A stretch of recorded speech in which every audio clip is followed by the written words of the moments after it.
जय श्रीमन्नारायण। ओम तत्संयोरा वृणीमहे गातुं यज्ञाय गातुं यज्ञपतये दैवी स्वस्तिरस्तु नः। स्वस्तिर्मानुषेभ्यः ऊर्ध्वं जिगातु भेषजं सन्नो अस्तु द्विपदे सञ्चतुष्पदे। ओम शान्ति शान्ति शान्तिः। लक्ष्मीनाथसमारम्भां नाथयामुनमध्यमाम् अस्मदाचार्यपर्यन्तां वन्दे गुरुपरम्पराम्।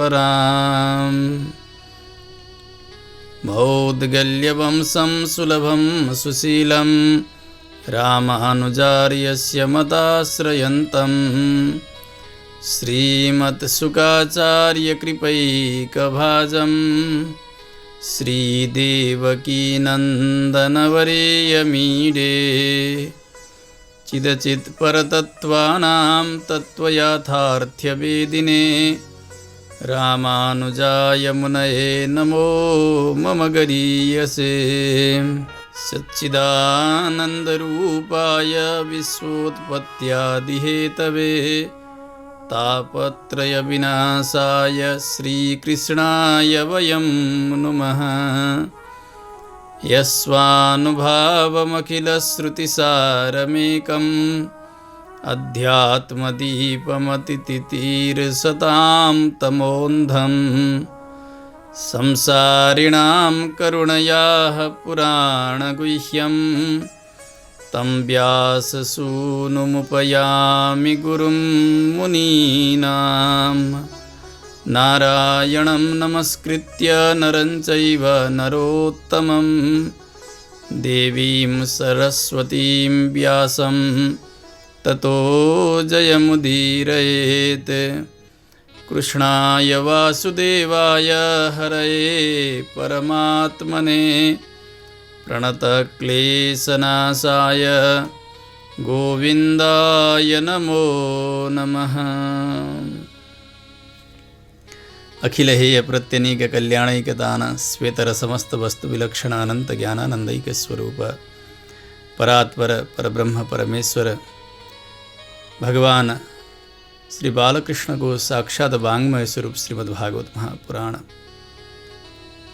जसको मूल पाठ को क्रमलाई हामीले हिजोका दिनसम्म क्रमशः श्रवण गर्दै आयौं।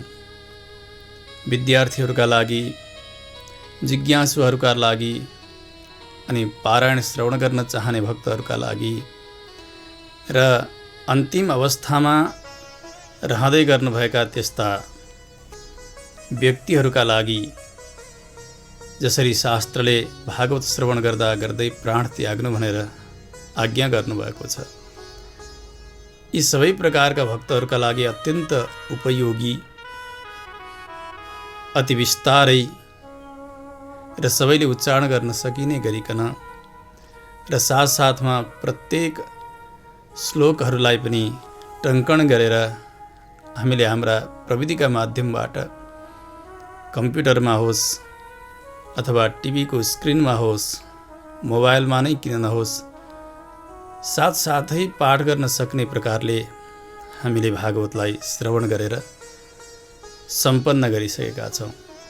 आज हामी समग्र भागवतको मूल पाठमा कति विषयहरू समेटिएका छन् र ती प्रसङ्गहरू के हुन् त्यसको सङ्केत भागवतको 12 स्कन्ध, त्यसको 12औं अध्याय, जसलाई भागवत सार भनेर बताइन्छ, त्यसका कथासारका माध्यमबाट हामीले पाठ गरेको विषय, त्यहाँभित्र कति प्रसङ्गहरू समेटिएका छन् भनेर हामीले बोध गर्नेछौँ। आउँ हामी श्रवण गरौँ श्रीमद्भागवत महापुराणको विषय अनुक्रमणिकालाई। नमो धर्माय महते नमः कृष्णाय वेधसे ब्राह्मणेभ्यो नमस्कृत्य धर्मान् वक्षे सनातनान्। प्रथमतः श्रीमद्भागवत महापुराणको अन्तिम कालक्षेप जति बेला रचना भयो, साक्षात भगवान नारायण नै वक्ता बनेर ब्रह्माजीले नारदजीलाई र नारदजीले व्यासजीलाई उपदेश गरुन्जेलसम्म चतुश्लोकीका क्रमले उपदेश। त्यस पछाडि व्यासजीले 18,000 श्लोकले परिपूर्ण भएको बृहत्कायको यो ग्रन्थ तयार गरिसकेपछि आफ्ना पुत्र सुखदेव स्वामीजीलाई उपदेश गरिबक्स्यो। सुखदेव स्वामीजीले उपदेश गरिबक्सेका समयमा सुतजी श्रोता हुनुहुन्थ्यो परीक्षितजीका साथमा।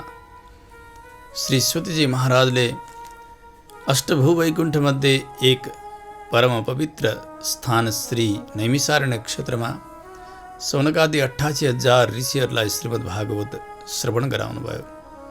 त्यही ऋषि परम्पराद्वारा आजसम्म श्रीमद् भागवत सुन्ने र सुनाउने प्रचलन चल्दै चल्दै हामीले पनि आज पाठ वाचन र श्रवणको सौभाग्य प्राप्त गरेका छौँ। श्रीमद् भागवत महापुराण साक्षात् मोक्ष ग्रन्थ भनेर शास्त्रले आज्ञा गर्नुभएको छ। मोक्ष शास्त्र, जसबाट मोक्ष सिद्ध छ। पहिले पनि बताइयो कि श्रीमद् भागवत महापुराण केवल मुक्तिका निमित्त मात्र हुने हो भने सबैले भागवत सुन्दै सुन्नुहुन्न, मोक्ष शरीर छुटिसकेपछि मात्र प्राप्त हुने हो। त्यसो हुनाले भागवतले दृष्ट फल पनि प्रदान गर्नुहुन्छ। धन्यम स्वस्त्ययनम महत्, सुतजीले प्रथम स्कन्धमै बताइसक्नु भएको छ कि भागवत श्रवण गर्यो भने व्यक्तिले सम्पत्ति पनि प्राप्त गर्दछ, शान्ति पनि प्राप्त गर्दछ। मोक्षका निमित्त त भागवत हुँदै नै हो। निश्रेयसाय लोकस्य। त्यसो भएको हुनाले श्रीमद् भागवत महापुराण धर्म, अर्थ, काम, मोक्ष चारै प्रकारका पुरुषार्थ दिनलाई समर्थ हुनुहुन्छ। साक्षात् भगवान श्रीकृष्णको शब्दमय स्वरूप हो भनेर हामीले श्रवण गरिसकेका छौँ। भागवतको अध्ययन, श्रवण, मनन, चिन्तन मानव जीवनका निमित्त अत्यन्तै अपरिहार्य छ। यसैबाट मानवले कर्तव्यको बोध गर्दछ। समाजलाई उचित दिशा दिन सक्छ व्यक्तिले भागवत राम्रोसँग अध्ययन गरेको छ भने। हाम्रो उदात्त संस्कृति, वैदिक संस्कृति, यसलाई बुझ्नका निमित्त श्रीमद् भागवत महापुराण अत्यन्तै पूर्ण ग्रन्थ हुनुहुन्छ भनेर हामीले जान्नुपर्छ। सुतजी महाराज सौनकादि 88,000 ऋषिहरूलाई समग्र भागवतका प्रसङ्ग श्रवण गराइसकेपछि अन्तिममा पुनः प्रवचन गरिएका विषयहरूलाई स्मरण गर्दै हुनुहुन्छ र सम्झाउँदै हुनुहुन्छ, जसलाई हामी भन्छौँ सिंहावलोकन। जसरी सिंह हिँड्दै हिँड्दै जान्छ, धेरै पर पुगिसकेपछि फेरि फर्किन्छ, फर्केर हेर्छ, हो मेरा क्षेत्रभित्र अरू कुनै पशु पक्षी कोही त पसेका छैनन्, कोही त आएका छैनन् भनेर एकपटक फेरि हेर्छ अनि अगाडि जान्छ। त्यसै गरी आफूले अध्ययन गरिएका, श्रवण गरिएका विषयवस्तुहरूलाई समय समयमा पुनः फर्किएर त्यसलाई पुनरावलोकन गर्ने हो भने त्यो विषय दृढ बन्दै जान्छ। त्यही क्रमअनुसार आज सुतजी ऋषिहरूलाई सम्बोधन गर्दै भन्नुहुन्छ, ऋषियो सुन्नुहोस्, श्रीमद् भागवतको सार तपाईँहरूलाई श्रवण गराउँछु। पहिले साक्षात् धर्मस्वरूप भगवान श्रीकृष्णलाई वन्दना गरेर, ब्राह्मणहरूलाई प्रणाम गरेर सनातन धर्मका विषयमा तपाईँहरूलाई उपदेश गरिरहेको छु, सुन्नुहोस्। सनातन धर्म भनेको भगवान श्रीकृष्ण नै हुनुहुन्छ, भगवान श्रीराम नै हुनुहुन्छ। हामीले पहिले पनि धेरै श्रवण गरिसकेका छौँ। रामो विग्रहवान धर्मः, कृष्णम धर्म सनातनम इत्यादि शास्त्र वचनहरूले यसलाई निरूपण गर्नुभएको छ।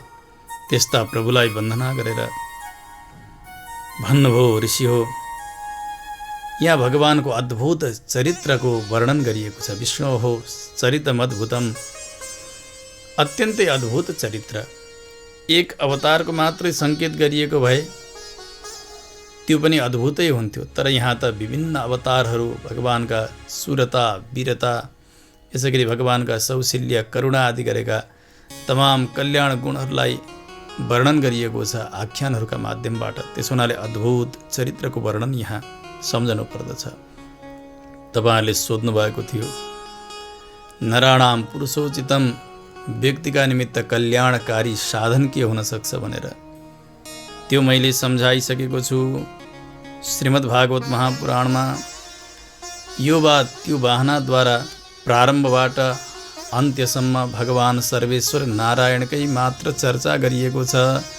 अत्र संकीर्तितः साक्षात् सर्वपापहरो हरिः नारायणो ऋषिकेशो भगवान सात्वतां पतिः। यहाँ आउने प्रसङ्गहरू सबै बहाना, जसरी कुनै प्रकारको उदाहरणद्वारा व्यक्तिलाई विषय सम्झाइन्छ, केही भन्न खोजिन्छ, त्यस्तै प्रकारले पावन भक्तका चरित्रहरू हुन् अथवा भगवानका पावन चरित्रहरू जुनसुकै माध्यमबाट पनि व्यक्तिलाई भगवानसँग जोड्ने काम श्रीमद् भागवत महापुराणले गर्नुभएको छ। त्यसकारणले श्रीमद् भागवत महापुराणको मूलभूत विषय भनेको भगवान नारायण नै हुनुहुन्छ। नारायणो ऋषिकेशः, जो साक्षात् श्रीकृष्णका रूपले अवतीर्ण भइबक्सेको छ, त्यस्ता प्रभुकै वर्णन गर्नमा श्रीमद् भागवत प्रवृत्त हुनुभएको छ। प्रथम स्कन्धमा मङ्गलाचरण भयो, अनुबन्ध चतुष्टलाई बताइयो। एक श्लोकद्वारा तमाम भगवत कथा रसिक जनहरूलाई श्रीमद् भागवत सुन्नका निमित्त आह्वान गरियो। अनि ऋषिहरूले 6 प्रश्नहरू गर्नुभयो सुतजीका सन्निधिमा। किम श्रेयः शास्त्रसारः कः स्वावतार प्रयोजनम किम कर्म केवताराश्च धर्मः कम शरणं गतः भनेर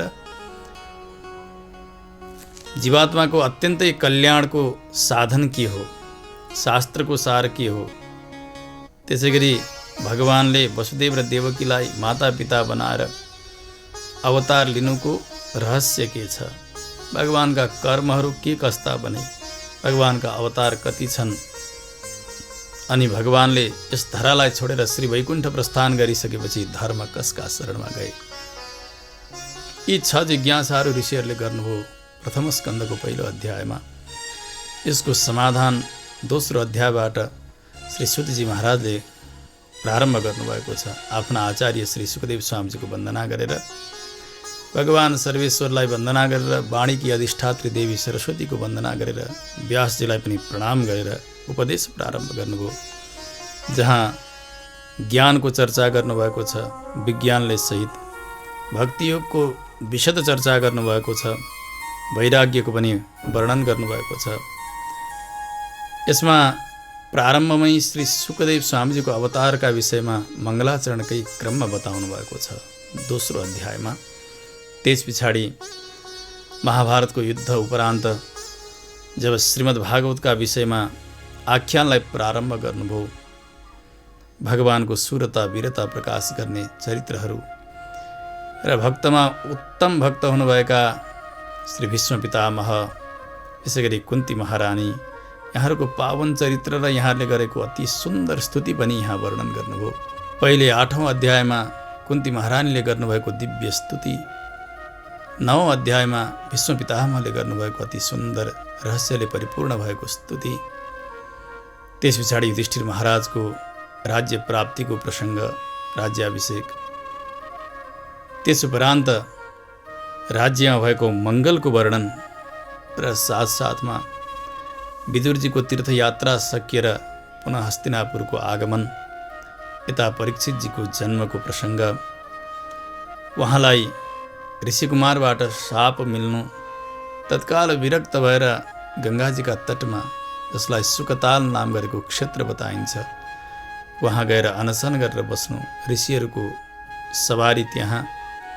त्यसै क्रममा श्री सुखदेव स्वामीजीको आगमन, सुखदेव स्वामीजीको दिव्य सेवा र प्रश्न 10 प्रकारका गर्नुभएको छ परीक्षितजीले सुखदेव स्वामीजीका सन्निधिमा।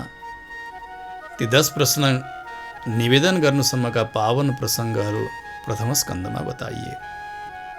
द्वितीय स्कन्धमा योग, धारणा अनि जीवात्माको उत्क्रान्ति भनेको गति, कति प्रकारका गतिहरू हुन्छन् त्यसको वर्णन गर्नुभएको छ। विशेष गरी ध्रुव मार्ग र अर्ची मार्गको वर्णन गर्नुभएको छ।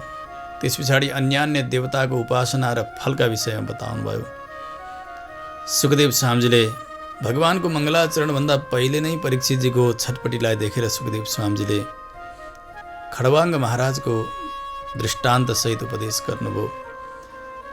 सुन्दर धारणाको प्रक्रियालाई पनि बताउनुभयो। परीक्षितजीमा अलिकति शान्ति आयो भनेपछि उहाँको जिज्ञासालाई सम्बोधन गर्नका लागि आफ्ना इष्टदेवको वन्दना गरिकन उपदेशलाई प्रारम्भ गर्नुहुन्छ। पहिले नारदजी र ब्रह्माजीको संवाद। नारदजीले ब्रह्मादेखि अतिरिक्त अरू कोही देवता, श्रेष्ठ देवता अथवा परतत्व जान्नुभएकै थिएन। परन्तु ब्रह्माजी ध्यानस्थ भएका समयमा नारदजी चकित हुनुभयो। हो, पिताजी कसैको ध्यान गर्दै हुनुहुन्छ, कोही अरू ठुला देवता पो छन् कि क्या हो, मेरा पिताजी भन्दा जिज्ञासा गर्नुभयो। त्यहाँ भगवान नारायण नै परतत्व हुनुहुन्छ भनेर ब्रह्माजीले निरूपण गर्नुहुन्छ। नारायण परावेदाः इत्यादिद्वारा भगवान नै जगतका मूल हुनुहुन्छ।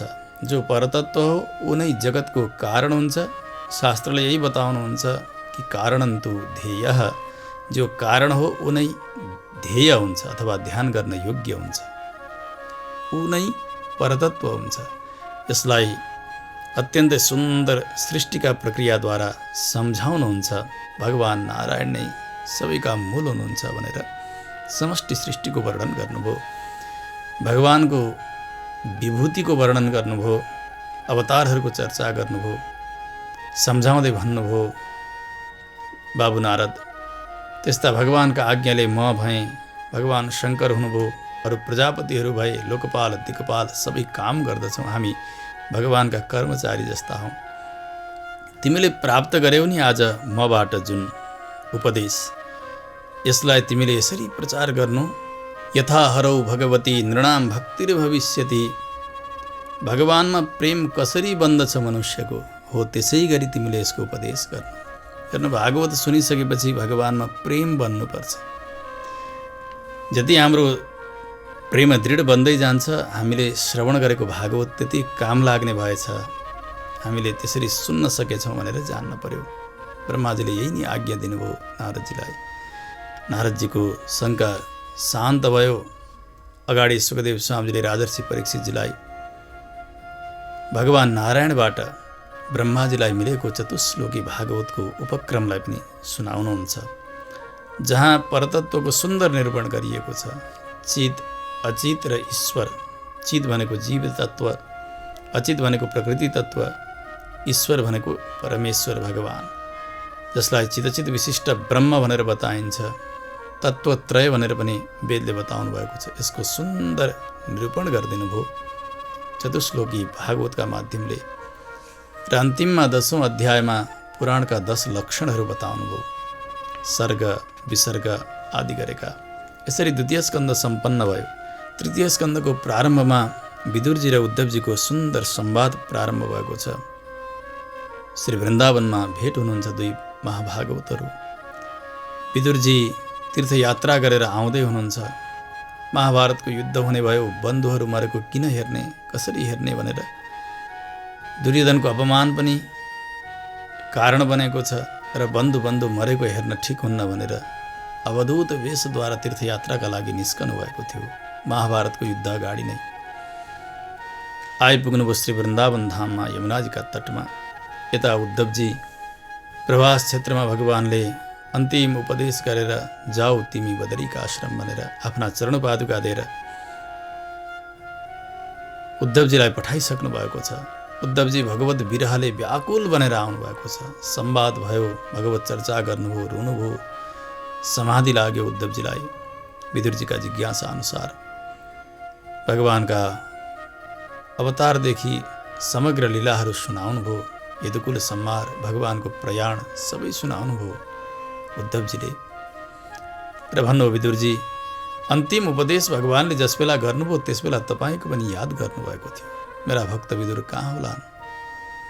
तिनलाई मैले भेट्न पाइनँ। त्यसबेला मैत्रेय ऋषिलाई आज्ञा गर्नुभएको थियो प्रभुले, मैत्रेय कुनै दिन विदुर तपाईँका नजिक आइपुगे भने मैले दिएको यो ज्ञान उनलाई दिनु। त्यसो हुनाले विदुरजी हजुर जानुहोस् हरिद्वारमा, जहाँ मैत्रेय ऋषिको आश्रम छ। भगवानबाट प्राप्त भएको त्यो दिव्य उपदेश ऋषि मैत्रेयले हजुरलाई प्रदान गर्नुहुनेछ। विदुरजी प्रस्थान गर्नुभयो हरिद्वार। उद्धवजी श्री बदरीका आश्रमतर्फ प्रस्थान गर्नुहुन्छ। त्यस पछाडि विदुरजी र मैत्रेयजीको दिव्य संवाद प्रारम्भ हुन्छ। अति सुन्दर वर्णन त्यहाँ, जहाँ पुराण सम्बन्धी प्रश्नहरू, प्राकृतिक सर्ग त्यसैगरी वैकृतिक सर्ग, त्यसको वर्णन। सर्ग भनेको सृष्टि हो, प्राकृत वैकृत दुवै मिलेको सृष्टि। यी सबैको त्यहाँ वर्णन गर्नुभएको छ मैत्रेय ऋषिले।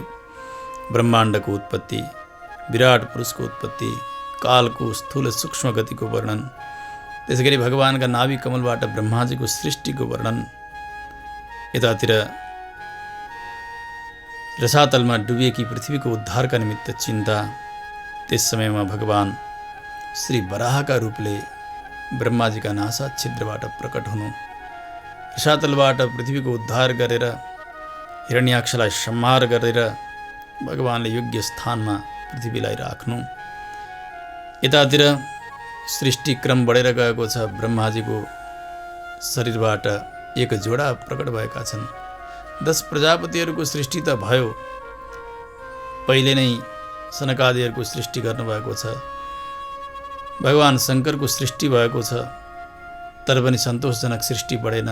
10 प्रजापतिहरूबाट पनि सृष्टि बढेन। चिन्तित अवस्थामै उहाँको शरीर 2 बनेको थियो। जो पुरुष हुनुहुन्थ्यो साक्षात् स्वयम्भू मनु र स्त्री हुनुहुन्थ्यो शतरूपा।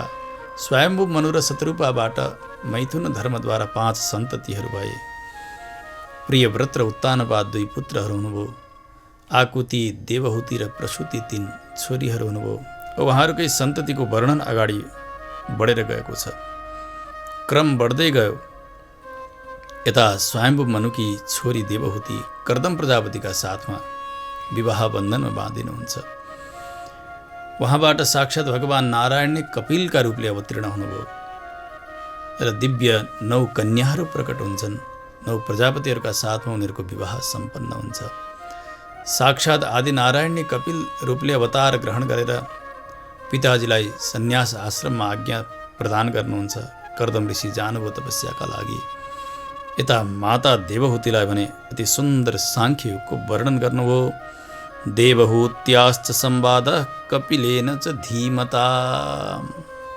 आमालाई सुन्दर वर्णन गर्नुभएको छ, जसलाई कपिलाष्टाध्यायी भनेर 3य स्कन्धमा बताइन्छ।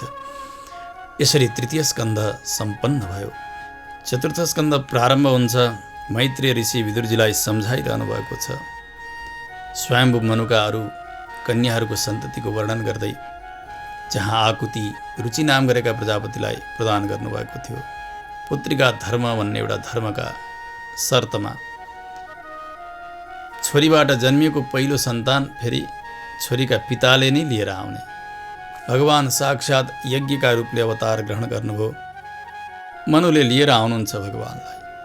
उता दक्षिणा नाम गरेकी छोरी पैदा हुन्छन्। यज्ञ र दक्षिणाबाट अरू सन्ततिहरू बढेर जान्छन्। त्यस पछाडि जो कर्दम प्रजापतिलाई विवाह गरेर दिनुभएको थियो देवहुति, देवहुतिका कोखबाट 9 कन्याहरू प्रकट भएका थिए। ती 9 कन्याहरूका सन्ततिको विशद वर्णन गर्नुहुन्छ। जहाँ अत्रि र अनसुयाबाट, ब्रह्मा, विष्णु र महेशका अंशबाट, चन्द्रमा, दत्तात्रेय, दुर्वासा आदिको अवतार, त्यस पछाडि धर्मकी पत्नी मूर्तिका गर्भबाट भगवानको नरनारायण अवतार इत्यादि सुन्दर प्रसङ्ग वर्णन गर्दै गर्दै जो प्रसूति नाम गरेकी कन्या थिइन् स्वयम्भू मनुकी, दक्ष प्रजापतिलाई विवाह गरेर दिनुभएको। धेरै कन्याहरू भए 16वटी।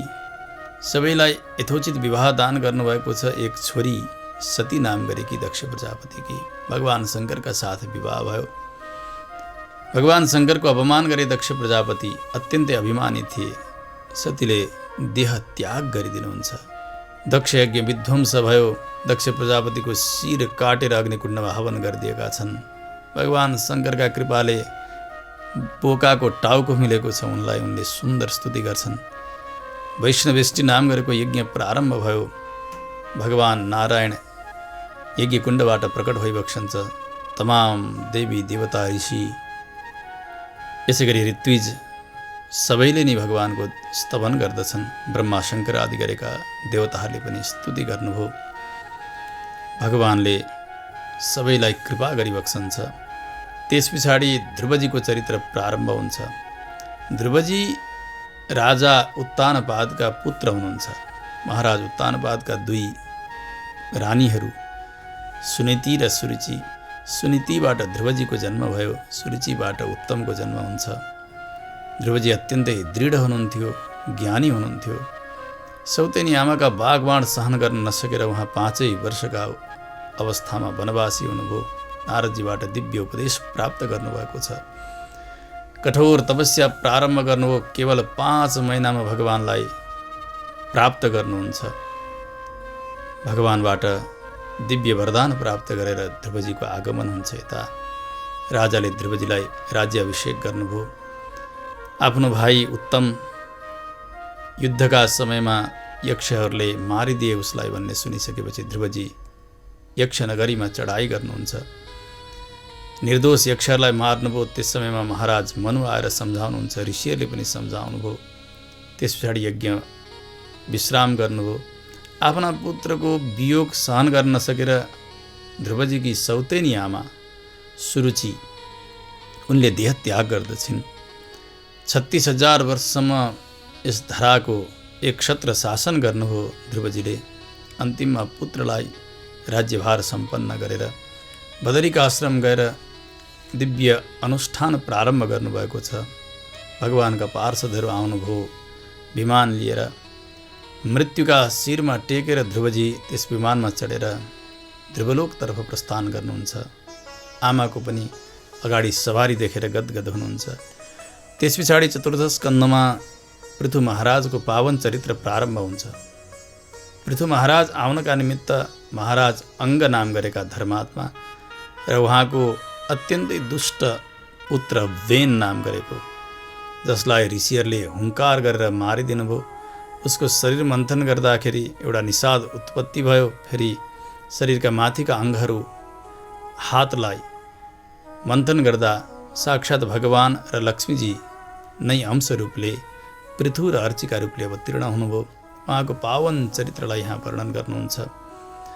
पृथु महाराजको राज्यको आनन्दलाई पनि वर्णन गर्नुहुन्छ।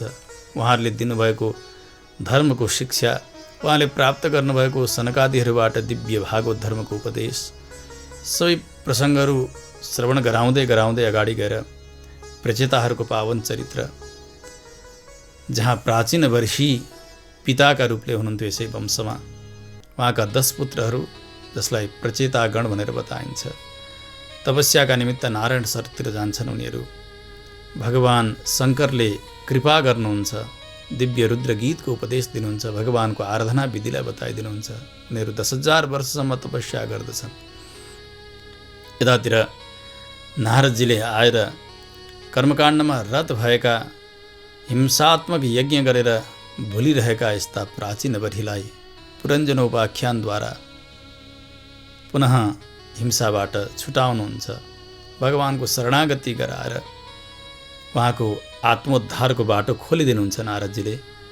उतापट्टि भगवत दर्शन गर्छन् प्रचेताहरूले। आएर धेरै समयसम्म राज्य गर्छन्।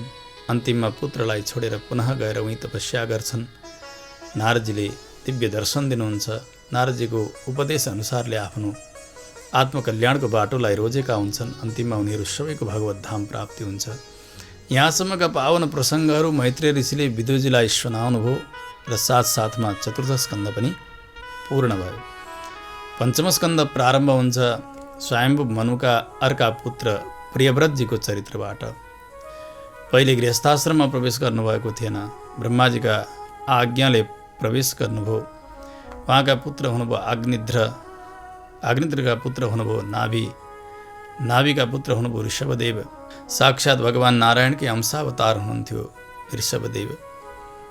उहाँका 100 भाइ पुत्र भए, त्यसमध्ये जेठा हुनुहुन्थ्यो भरतजी। अजनाब वर्ष भनेर चिनिएको वर्ष भरत जस्ता धर्मात्माले राज्य गरिसकेपछि भारतवर्ष भनेर बताइयो। अति सुन्दर महिमाको गान गरेका छन् शास्त्रहरूले भारतवर्षका विषयमा। भरतजी मृग बालकमा आसक्त हुँदाहुँदै देहत्याग गरेर अर्का जन्ममा मृग शरीर प्राप्त गर्नुहुन्छ। त्यस पछाडि त्यो शरीर पनि छोडिसकेपछि ब्राह्मण कुलमा उहाँको जन्म भयो। भगवत आराधनाका प्रभावले उहाँलाई स्मृति लुप्त त भएन, तर आफू संसारमा फेरि नबाँध्यौँ भन्नका निमित्त लाटो जस्तो, बहिरो जस्तो, अज्ञानी जस्तो, जड जस्तो भएर उहाँ विचरण गर्नुहुन्छ। त्यसकारणले उहाँको नाम जड भरत यसरी प्रसिद्ध भयो। रघुगणलाई दिव्य आत्मोपदेश गर्नुभयो, भवाटवीको वर्णन गर्नुभयो। यस्ता भरतजीको पावन चरित्र, त्यस वंशको विशद वर्णन, जहाँ गए जस्ता उत्तम धर्मात्मा राजा, जसलाई साक्षात् भगवानकै अंश भनेर मानिएको छ, त्यस्ताको पावन चरित्र पनि यहाँ वर्णन गर्नुहुन्छ। त्यस पछाडि भूगोलको वर्णन, यहाँका नदी, पर्वत, यसै गरी वर्ष विभाजक पर्वतहरू, यहाँका विशिष्ट वृक्षहरू, जम्बूद्वीपदेखि अतिरिक्त अरू द्वीपको पनि वर्णन, 7 समुद्रहरूको वर्णन समग्र गर्नुभयो। भारतवर्षको अति सुन्दर वर्णन गर्नुभएको छ। त्यस पछाडि खगोलको वर्णन, ज्योतिष चक्र सबै कुन कुन स्थितिमा ग्रह नक्षत्र ताराहरू छन्, कसरी चल्दछ यो व्यवस्था, कुन कुन लोक कति कति माथि छन्, त्यसको सुन्दर वर्णन गर्दै गर्दै भगवान सङ्कर्षणको चरित्र र स्थितिलाई वर्णन गरेर नरकको पनि वर्णन गर्दै गर्दै पञ्चम स्कन्द सम्पन्न भयो। षष्ठ स्कन्दको प्रारम्भमा अजामिलको उपाख्यान, भगवान नामको महत्त्वको वर्णन, त्यस पछाडि दक्षका कन्याहरूको सन्ततिको वर्णन प्रारम्भ भएको छ। यसै बीचमा नारायण कवचको उपदेश विश्वरूपले गर्नुभएको छ इन्द्रलाई, त्यसैबाट इन्द्र सुरक्षित हुनुभएको छ। नारायण कवचकै प्रभावले गर्दा वृत्रासुरमाथि विजय प्राप्त गर्नुभयो देवराज इन्द्रले। वृत्रासुर अत्यन्तै ज्ञानी, त्यस्ता साधक हुनुहुन्थ्यो पूर्वजन्ममा। भगवती पार्वतीजीका शापद्वारा उहाँ आसुरी योनिमा आउनुभएको थियो। त्यसकारणले युद्धका बीचमा पनि दिव्य भगवत स्मरण गर्नुभयो उहाँले। अहम हरे तव पादैकमूल दासानुदासो भवितास्मि भूयः। प्रभु, र मलाई केही नै चाहिएको छैन, हजुरका चरणारविन्दका दासानुदास, उहाँहरूको पनि दास बनाएर मलाई जन्म दिइबक्स्योस्। अब त विलम्ब नगरी बक्स्योस्। कहिलेसम्म मलाई यस शरीरमा राख्नुहुन्छ प्रभु? अब आउने बेला भएको छैन। युद्धका बीचबाटै भगवानतर्फ हेरेर जोडसँग रुन्छन् वृत्रासुर। उनको चरित्रलाई यहाँ वर्णन गर्नुभयो। त्यस पछाडि वृत्रासुर पूर्वजन्ममा को थिए? साक्षात् राजा चित्रकेतु हुनुहुन्थ्यो। हो, त्यसको वर्णन गर्नुभएको छ एउटा आख्यानद्वारा। त्यस पछाडि पुंसवन व्रतको वर्णन, मरुत्पत्ति, जो मरुद्गणहरू छन् 49, उनीहरूको उत्पत्तिको वर्णन गरेर षष्ठ स्कन्द सम्पन्न भयो। सप्तम स्कन्द समग्रतया प्रह्लादजीको पावन चरित्र वर्णन गर्नमै छ। उहाँको जन्मको उपक्रम यहाँ प्रारम्भ हुन्छ। पहिले त प्रह्लादजीका पिता हिरण्यकशिपुको अत्यन्तै उद्दण्डता, उनको तपस्या, ब्रह्माजीबाट वरदान प्राप्ति, यता प्रह्लादजीको गुरुकुलवास, उहाँको दृढ भगवत भक्ति, अनि उहाँले आफ्ना आचार्य साक्षात् नारदजी हुनुहुन्छ, गर्भावस्थामै मैले यो शिक्षा प्राप्त गरेको हुँ भनेर बालकहरूलाई सम्झाउनु, हिरण्यकशिपु अत्यन्तै उग्र हुनु, भक्त प्रह्लादको वचनलाई सत्य गर्नका निमित्त भगवान नृसिंहको अवतार, हिरण्यकशिपुको उद्धार, त्यस पछाडि उहाँको स्तुति, प्रह्लादजीको स्तुतिबाट भगवान शान्त हुनु, प्रह्लादजीले राज्य प्राप्त गर्नु 1 मन्वन्तरसम्म।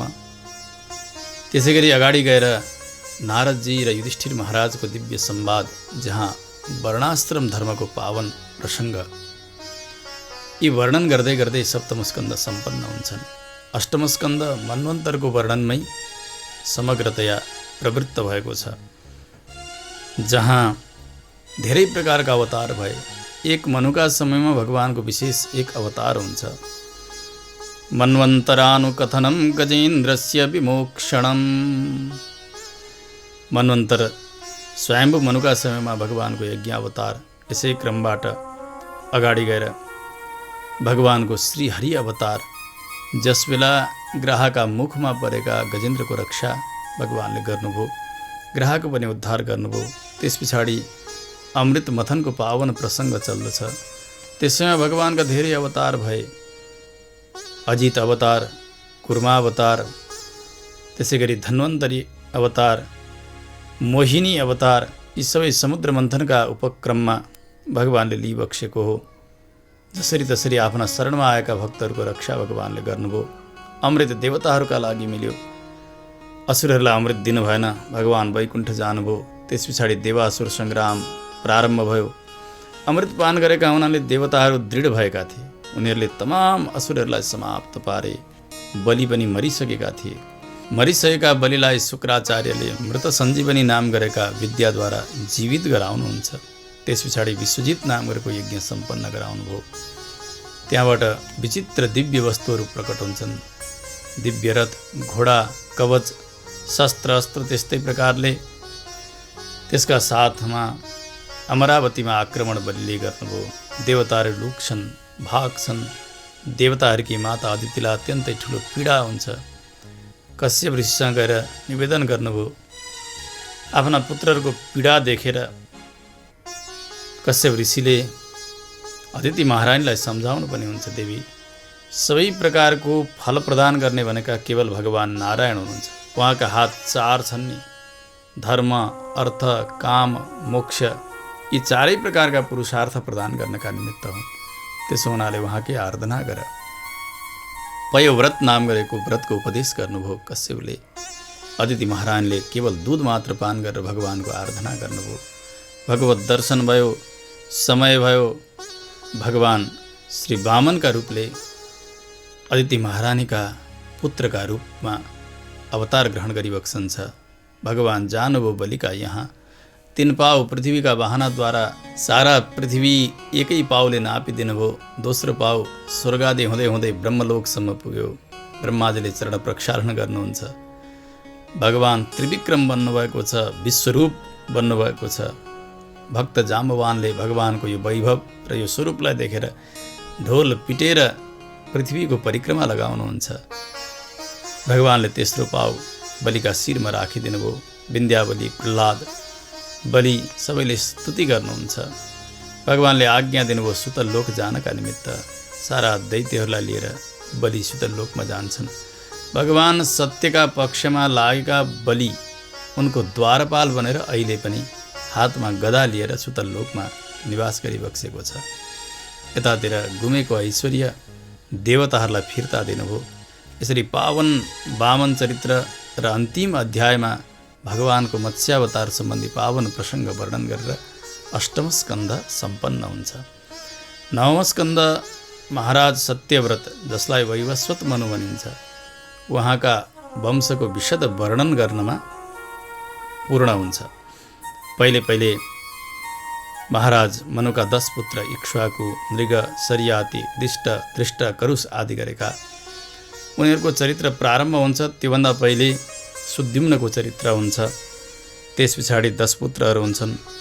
10 पुत्रहरू पनि अत्यन्तै बलशाली, जहाँ इलाको आख्यान, ताराको उपाख्यान, सूर्यवंशमा भएका ससाद, मृग, त्यसै गरी सरियाती, सुकन्या, ककुत्थ, खडवाङ्ग, मान्धाता, सौभरी, सगर यहाँहरूको चरित्र वर्णन गर्दै गर्दै भगवान साक्षात् इक्ष्वाकु वंशमा दशरथ पुत्र बनेर रामावतार ग्रहण गरेर आइबक्स्यो भनेर भगवान श्रीरामको पावन चरित्र वर्णन गर्नुभयो। रामस्य कौशलेन्द्रस्य चरितं किल्बिषापहं निमेरङ्ग परित्यागो जनकानां च सम्भवः।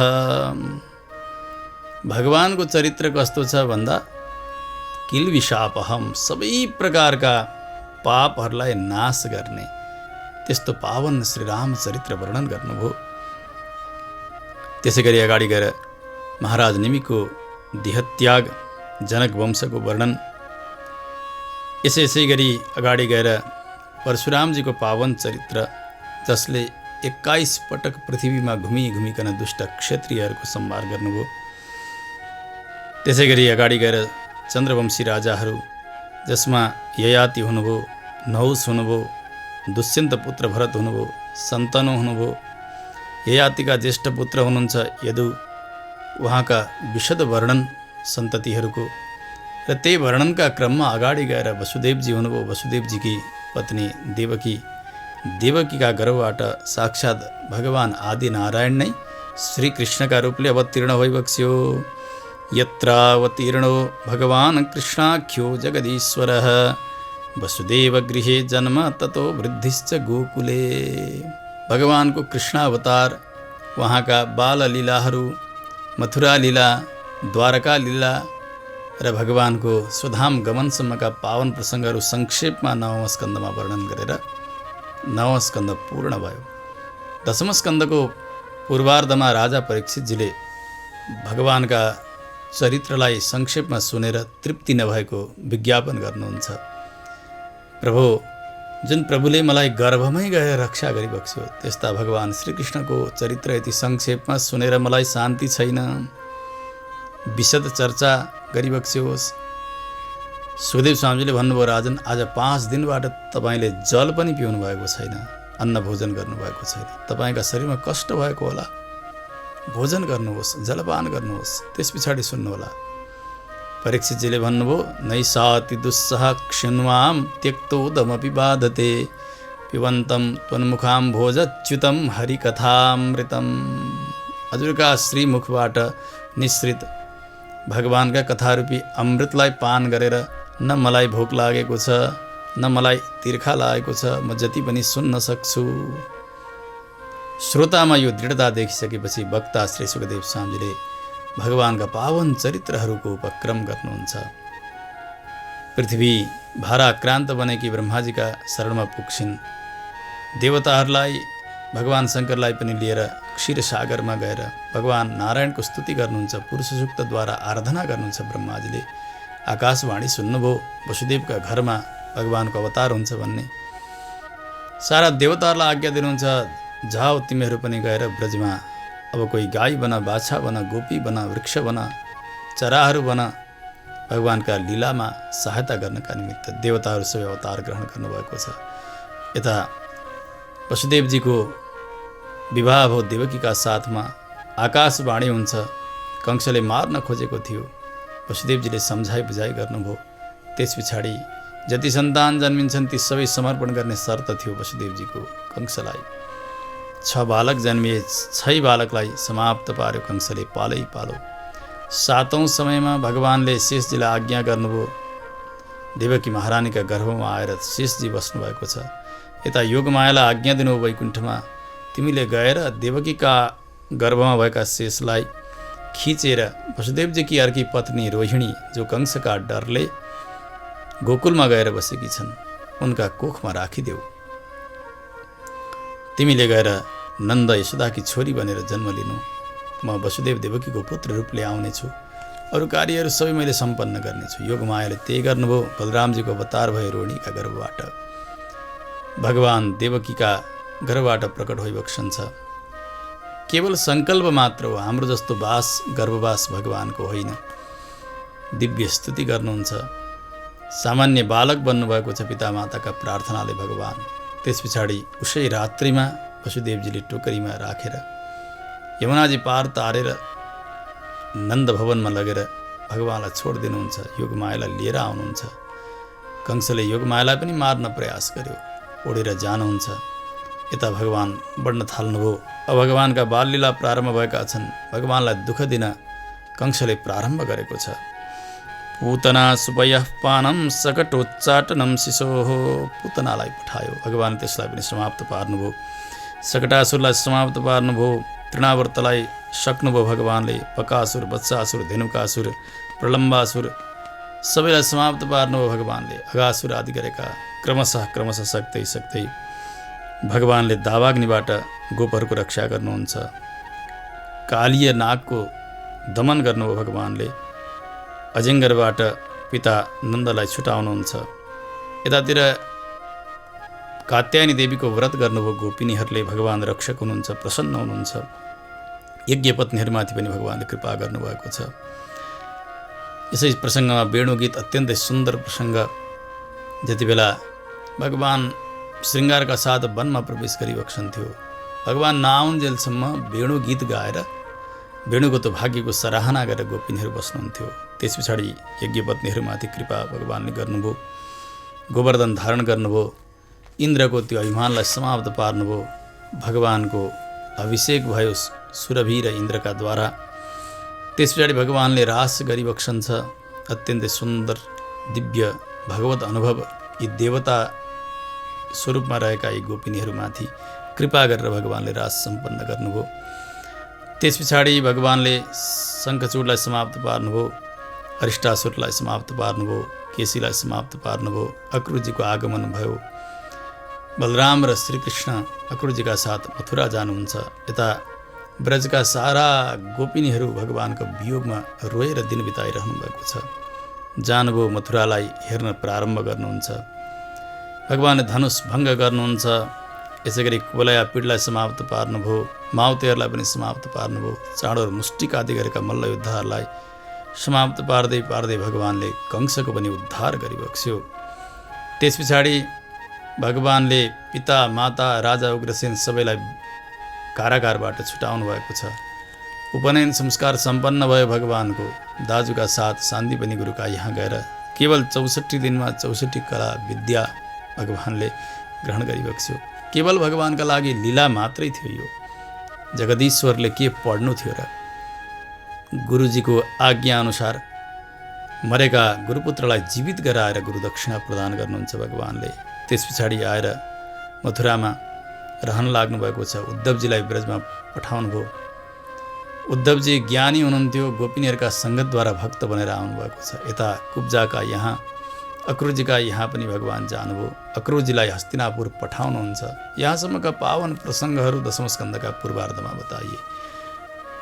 दशमस्कन्धको उत्तरार्धमा अब यतातिर अस्ति र प्राप्ति नाम गरेका कंसका 2 पत्नीहरू जो जरासन्धका छोरीहरू थिए, यिनीहरू गएर पिताजीसँग भन्छन्, हाम्रा पतिलाई कृष्णले मारिदिए। जरासन्ध 23 अक्षौहिणी सेनाका साथ आयो, मथुरालाई घेर्दछ। युद्ध प्रारम्भ भयो। 17 पटक भगवानले उसका सारा सेनाहरूलाई समाप्त पार्नुभयो। 18औं पटकको आक्रमणको तयारी हुँदै थियो। त्यस समयमा 3 करोड म्लेच्छ सेनाहरू साथमा लिएर काल यवन नाम गरेको एउटा आयो। भगवानले महाराज मुचुकुन्दका तेजद्वारा कालयवनलाई समाप्त पारिदिनुभयो। यतातिर 18औं पटक भगवान रण छोडेर भाग्नुहुन्छ। त्यस समयमा भगवानले द्वारका निर्माण गरिसक्नु भएको छ। सारा मथुरावासीलाई लगेर द्वारकामा राखिसक्नु भएको छ। सबै प्रकारका वास्तुकलाले परिपूर्ण भएको द्वारकालाई निर्माण गर्नुभयो। समुद्रका बीचमा सुन्दर व्यवस्था सबै प्रकारको छ। राजा बनाउनु भएको छ उग्रसेनलाई नै। यतातिर भगवान द्वारकामा रहँदा रहँदै भीष्मककी छोरी रुक्मिणीलाई हरण गरेर विवाह गर्नुहुन्छ। रुक्मिण्या हरणम युद्धे प्रमथ्य द्विशतो हरेः। त्यस पछाडि शिशुपाल अत्यन्तै क्रुद्ध भएको छ। भगवानसँग द्रोह त गरि नै रहन्थ्यो। यता बाणासुरका हात काटिदिनु भएको छ। प्राग ज्योतिषपति जो नरकासुर थियो त्यसलाई समाप्त पार्नुभयो। कन्याहरू थिए 16,100। यसै क्रममा अरू 7वटीसँग विवाह पनि सम्पन्न गरिसक्नु भएको छ भगवानले। जम्मा 8 पट्ट महिषी र यी भौमासुरले कैदी बनाएका 16,100 कन्याहरू गरिकन 16,108सँग भगवानले विवाह सम्पन्न गर्नुभयो। भगवानको वंश खुब बढेर गएको छ। यथाक्रम भगवानले शिशुपाललाई, पौण्ड्रकलाई, साल्वलाई, दन्तवक्त्रलाई, सम्बर, द्विविध पीठ, मुर, पञ्चजन यी सबैलाई समाप्त पार्दै पार्दै जानुभएको छ। त्यसै गरी भगवानले वाराणसीलाई चक्रद्वारा दाहन गरेर अत्यन्तै पवित्र भूमि, मोक्ष भूमिका रूपले स्थापित गरिदिबक्स्यो। माहात्म्यं च वदस्तेषां वाराणस्याश्च दाहनम्। भगवानका अरू सुरता वीरता प्रकाश गर्ने लीलाहरू चलेर गएका छन्। यसै प्रसङ्गमा अगाडि सुदामा जस्ता महाभागवतको चरित्र, त्यस पछाडि धेरै समय बितेपछि सवन्त पञ्चक नाम गरेका क्षेत्रमा सूर्यग्रहणका समयमा नन्दादि ब्रजवासीहरू गोपिनीहरूका साथ, पाण्डवहरूका साथ भगवानको मिलन हुन्छ। हर्षका आँसुहरू बगाउनुहुन्छ। यज्ञ सम्पन्न भयो। माताजीका प्रार्थना अनुसार आफ्ना दाजुहरू जसलाई कंसले मारेको थियो ती सबैलाई ल्याएर जीवित गराएर माताजीका काखमा राखिदिनुहुन्छ। उनीहरू स्वर्गतर्फ जान्छन्। त्यस पछाडि यता महाराज परीक्षितजीको जिज्ञासा अनुसार अर्जुनजी र सुभद्राजीको विवाह सम्बन्धी रोचक प्रसङ्ग सुनाउनुहुन्छ। अगाडि गएर वेदस्तुतिको पावन प्रसङ्ग श्रवण गराउनुभयो। त्यसपछि ऋषिहरू ब्रह्मा, विष्णु र महेश यी तीन देवतामा कुन ठुला हुन् भन्ने विवादमा भएको प्रसङ्ग र त्यसको निरूपण गर्नका लागि भृगुजी कैलाश ब्रह्मलोक र श्री रमा वैकुण्ठ जानुभएको प्रसङ्ग र भगवानको त्यो करुणालाई देखेर त्यो महानतालाई देखेर आएर निर्णय सुनाउनु भएको प्रसङ्ग भन्नुभयो भगवान नारायण नै परतत्व हुनुहुन्छ, उहाँ नै जगतका मूल कारण हुनुहुन्छ। त्यस समयदेखि ऋषिहरूका बीचमा कहिले विवाद भएन। त्यस पछाडि द्वारकामा मरेका बालकहरू ल्याउँदै दरबारका अघिल्तिर राख्दै राजालाई क्षत्रिय कुललाई धिक्कार्दै गरेका ब्राह्मण, उनको चरित्र, अर्जुनजीको घमण्ड त्यसै प्रसङ्गद्वारा शान्त गरिदिनु भयो भगवानले। मैले जीवित गराइदिनेछु, म कृष्ण जस्तो, बलराम जस्तो, प्रद्युम्न जस्तो, अनिरुद्ध जस्तो नालायक होइन भनेर प्रतिज्ञा गर्नुभएको थियो। भगवानले उनको प्रतिज्ञा पनि समाप्त पारिदिनु भयो। बालक जन्मियो, सशरीर हरायो, कहीँ केही भेटिएन।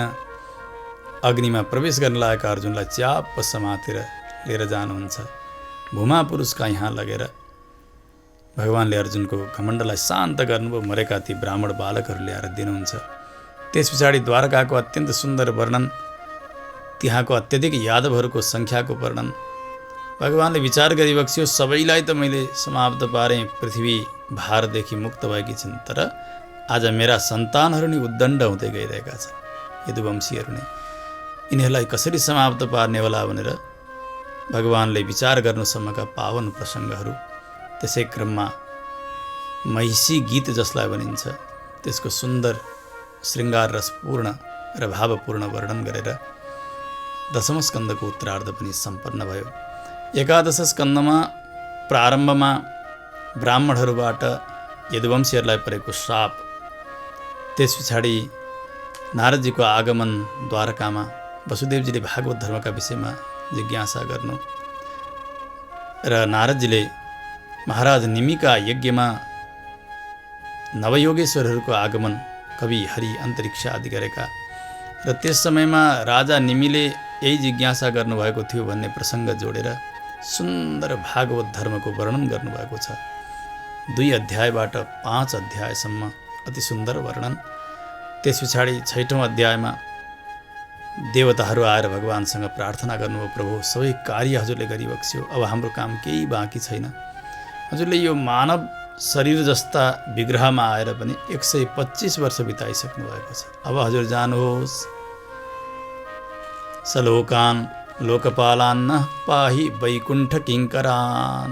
प्रभु अब यहाँका सबै कार्यहरू पूर्ण भएका छन्। वैकुण्ठका ती भक्तहरूको रक्षाका निमित्त, नित्य मुक्त सूर्यहरूको रक्षाका निमित्त हजुर वैकुण्ठ सवारी भइबक्सियोस् भनेर भगवान श्रीकृष्णसँग प्रार्थना गरे। देवताहरूले, भगवानले भन्नुभयो, यही नै मैले पनि सङ्कल्प गरेको छु। ब्राह्मणहरूको श्राप परिसकेको छ। यी पृथ्वीका भार भएका यदुवंशीहरूलाई सकेर म अवश्य जानेछु। भगवानका आज्ञाले देवताहरू जानुभयो। यतातिर उद्धवजीले थाहा पाउनुभयो भगवान जान तयार हुँदै हुनुहुन्छ। सबै यदुवंशीहरूलाई भन्नुभयो, हिँड प्रवास क्षेत्रमा जाउँ, अब यहाँ बस्नुहुन्न। आजका 7 दिनमा समुद्रले पृथ्वीलाई डुबाउनेछन्। यदुवंशीहरू जाँदैछन् सबै प्रवास क्षेत्रमा। उद्धवजी नजिकै आउनुभयो।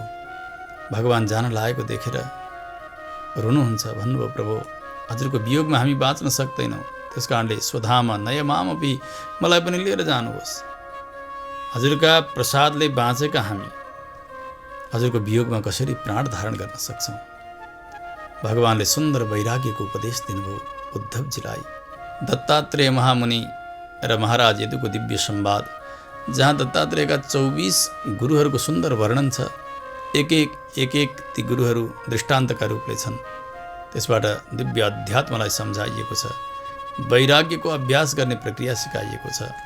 त्यस पछाडि भगवानले हंसावतार सम्बन्धी पावन प्रसङ्ग सुनाउनुभयो। अगाडि गएर भक्तियोगको विशद चर्चा गर्नुभएको छ। ज्ञानयोगको चर्चा भएको छ। साङ्ख्य योगलाई पुनः सम्झाउनु भएको छ। वर्णाश्रम धर्मलाई वर्णन गर्नुभएको छ। त्यसै गरी अगाडि गएर एक लोभी ब्राह्मण जसलाई कदर्य भनिन्छ, त्यस्ता कदर्यको चरित्र पनि बताउनुभयो। त्यहाँबाट पनि वैराग्यकै उपदेश दिनु भगवानले। पुनः भगवानले भागवत धर्मको सुन्दर वर्णन गर्नुभयो, जो एकादश स्कन्दको प्रारम्भमा नवयोगेश्वरहरूले वर्णन गर्नुभएको थियो। भगवत सेवा आराधना कर्म पद्धति सबै सम्झाउनुहुन्छ। अन्तिममा भन्नुभयो उद्धव अब तपाईँ जानुहोस् बदरिक आश्रममा। उद्धवजी विक्षिप्त हुनुहुन्छ भगवानका यी वाणी सुनेर, कसरी छोड्ने। भगवानले चरण पादुका प्रदान गर्नुभयो। उद्धवजी चरणमा साष्टाङ्ग गरेर रुँदै रुँदै बदरिक आश्रमतर्फको यात्रा गर्नुहुन्छ। यतातिर बलरामजी आउनुभयो, भगवानलाई परिक्रमा गर्नुहुन्छ। समुद्रमा शेष रूपद्वारा प्रवेश गर्नुभयो। भगवानका चरणमा जरा नाम गएको व्याधाले बाण प्रहार गर्दछ। भगवानले उसमाथि पनि कृपा गर्नुभयो। स्वर्ग गयो। दारुक आउनुभयो। दारुकलाई पनि सम्झाउनुभयो, द्वारका पठाउनुभयो। यतातिर भगवान अब जाने समय भएको छ। ब्रह्मा शङ्कर इन्द्र वरुण कुबेर आदि गरेका देवताहरू मरुद्गणहरू सिद्धहरू पितृहरू सबै आएर आकाशमा दर्शन गरिरहेका छन्। नमो नमः जय जय भनिरहेका छन्। पुष्पवृष्टि भइरहेको छ। भगवान जसरी शङ्खचक्र गदा पद्मधारी स्वरूपद्वारा देवकी महारानीका अघिल्तिर प्रकट भइबक्सेको थियो, सबैले देख्दा देख्दै भगवान श्री वैकुण्ठतर्फ प्रस्थान गर्नुभएको पावन प्रसङ्ग बताएर यता यदुवीरहरूका पत्नीहरूले आफ्ना पतिहरूको परस्परमा लडाईँ भएर सबैको मृत्यु भएको समाचार दारुकबाट सुनिसकेपछि आएर आफ्ना आफ्ना पतिहरूको शरीरलाई चितामा राखेर साथसाथै सती गएर देह त्याग गरेको पावन प्रसङ्गहरू वर्णन गर्दै गर्दै एकादश स्कन्द सम्पन्न हुन्छ। द्वादश स्कन्दमा युग अनि कलियुगी राजाहरू कलिधर्मबाट बच्ने उपाय, भगवान नाम संकीर्तन, 4 प्रकारका प्रलयहरूको वर्णन आदि वर्णन गर्दै गर्दै सुखदेव स्वामीजीले महाराज परीक्षितजीलाई दिनुभएको अन्तिम उपदेशको वर्णन। परीक्षितजीले आफ्ना आचार्य सुखदेव स्वामीजीसँग भन्नुभयो, प्रभु यति कृपा गरिबक्स्योस्, अरू सबै त मैले प्राप्त गरिसकेको छु। मेरा शरीरबाट प्राण जबसम्म जाँदैनन् तबसम्म यो मनले भगवानका दिव्य चरणारविन्दको स्मरण गरिरहोस् र मुखले भगवानका पावन नाम उच्चारण गरिरहोस्। तथास्तु भनेर सुखदेव स्वामीजी जानुहुन्छ। राजर्षि परीक्षितजी दिव्य समाधिमा हुनुहुन्छ। तक्षक आयो। मृतः प्राय शरीरलाई डसेको छ। दिव्य देहका साथ वैकुण्ठको यात्रा, परीक्षितजीको मुक्ति। त्यस पछाडि परीक्षितजीका पुत्र जन्मेजयले सर्पयाग गर्नु, ब्रह्माजीले आएर सम्झाउनु, तक्षक गएर इन्द्रका आसनमा गएर सुरक्षित रहनु आदि प्रसङ्ग वर्णन गर्दै गर्दै वेदका शाखाहरूको वर्णन, त्यसको परम्पराको वर्णन गर्नुभयो। मार्कण्डेय ऋषिको दिव्य तपस्याको वर्णन गर्नुभयो। उहाँको भगवानकी माया देख्न चाहने इच्छालाई भगवानले पुरा गरिबक्सेको भगवानको बालमुकुन्द स्वरूपको दर्शन वर्णन, भगवान शङ्करको आगमन, उहाँमाथि भगवान शङ्करको कृपा इत्यादि वर्णन गर्दै गर्दै अगाडि गएर भगवानका आयुधहरू अङ्ग उपाङ्ग सबैको रहस्य वर्णन गरेर त्यसै गरी 12 सूर्य व्यूहहरूको सुन्दर स्थितिको वर्णन गर्दै गर्दै श्रीमद् भागवतको सार वर्णन गरेर अन्तिममा उपसंहारात्मक मङ्गलाचरण गर्दै गर्दै जहाँ पुराणका सङ्ख्या सबै वर्णन गर्नुभयो, श्लोक सङ्ख्याहरू वर्णन गर्नुभयो र श्रीमद् भागवतलाई सम्पन्न गर्नुसम्मका पावन प्रसङ्गहरू श्रीमद् भागवतका 12 स्कन्दमा वर्णन गरेर कथालाई सम्पन्न गर्नुभएको छ। श्रुतिजीले भन्नुभयो, हे ऋषियो सुन्नुहोस्, इति चोक्तं द्विजश्रेष्ठा यत्पृष्टोऽहमिहास्मि वः लीलावतार कर्माणि कीर्तितानिह सर्वशः। श्रुतिजीले भन्नुभयो, हे ऋषियो तपाईँहरूले जति सोध्नुभएको थियो त्यो सबै मैले बताएँ। त्यो बताएका विषयहरू के हुन्? लीला, अवतार, कर्माणि, भगवानका लीला, भगवानका अवतार सम्बन्धी चर्चा र भगवानका पावन कर्महरू, यी सबै मैले बताइसकेको छु। कोही व्यक्ति लड्दै गरेको होस्, खलित हुँदै होस्, हाच्छिउँ आएका बेला होस्, कुनै आपत्ति होस्, त्यस समयमा भगवानको पावन नाम उसका श्रीमुखबाट निस्कियो भने त्यसको सबै प्रकारको रक्षा भगवानले गर्नुहुन्छ। हरये नम इत्युच्चैर्मुच्यते सर्वपातकात्। हरये नमः भन्न सकियोस्, यो उपलक्षण हो। भगवानको नाम नारायण, राम, कृष्ण, राधे कृष्ण, श्रीराम, गोविन्द, माधव केही पनि व्यक्तिले आफ्नो अभ्यास गरिरहेको छ, आपत्तिका समयमा बार बार भगवानको नाम आउने भने भगवानले अवश्य कृपा गरिबक्सन्छ, सबै पापहरू नाश भएर जान्छन्। श्रीमद् भागवत महापुराणमा सर्वत्र भगवान अनन्तको चर्चा गरिएको छ। यसमा जसको लगाव लाग्दछ अरूतिर कति रति बन्दै बन्दैन। भगवत चर्चाले रहित भएको वाणी हुन्छ नि, त्यो वाणी असत्य वाणी हो, झुट हो। भगवानकै चर्चा गर्नुपर्छ यो वाणी प्राप्त गरिसकेपछि। भगवानका कथा कस्ता छन्, जति सुन्यो त्यति नयाँ नयाँ लागिरहन्छ, जति सुन्यो त्यति रुचि बढेर जान्छ, शोक हटेर जान्छ, भगवानमा प्रेम बढेर जान्छ, शान्ति मिलिरहन्छ। यस्तो पावन प्रसङ्ग तपाईँहरूले सुन्नुभएपछि हो। तदेव रम्यं रुचिरं नवं नवं तदेव सस्वन् मनसो महोत्सवं तदेव सो कारणवशोषणं नृणां यदुत्तमश्लोकयशोनुगीयते।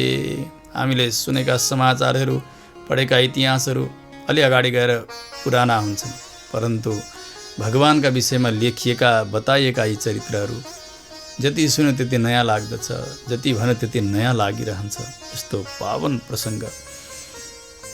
भगवानका चर्चाले रहित भएको काव्य भनेको कागको तीर्थ जस्तो हो। कागको तीर्थ भनेको जुठेल्नुको पानी बगेर गएर बन्ने खाल्डो हुन्छ। त्यहाँ आएर काग चुप्लुक्क डुब्छ अनि रमाउँछ। तर मानस सरोवरमा रहने राजहाँसहरू त्यहाँ आएर नुहाउनका लागि घिनाउँछन्। जसरी यसै गरी महात्माहरू, महापुरुषहरू भगवानका चर्चाले रहित भएको काव्य, छन्द, अलङ्कार, अनुप्रास, ध्वनि सबै प्रकारका काव्यका बाह्य र भित्री लक्षणहरूले परिपूर्ण हुन्, त्यस्ता काव्य बनेका हुन्। तर त्यहाँनिर अवगाहन गर्नुहुन्न, त्यसको आदर गर्नुहुन्न। तर छन्द नमिलेको होस्, अनुप्रास नमिलेको होस्, त्यसै गरी त्यसमा कुनै प्रकारको रागमा गायन गर्न नसकिएको होस्, ताल टुटेको होस्, त्यसै गरी ध्वनि आदि गरेका कुनै लक्षणहरू नबनेको होस्, तर भगवानको चर्चा छ भने त्यही काव्यमा आएर त्यस्ता ज्ञानीहरू अवगाहन गर्नुहुन्छ।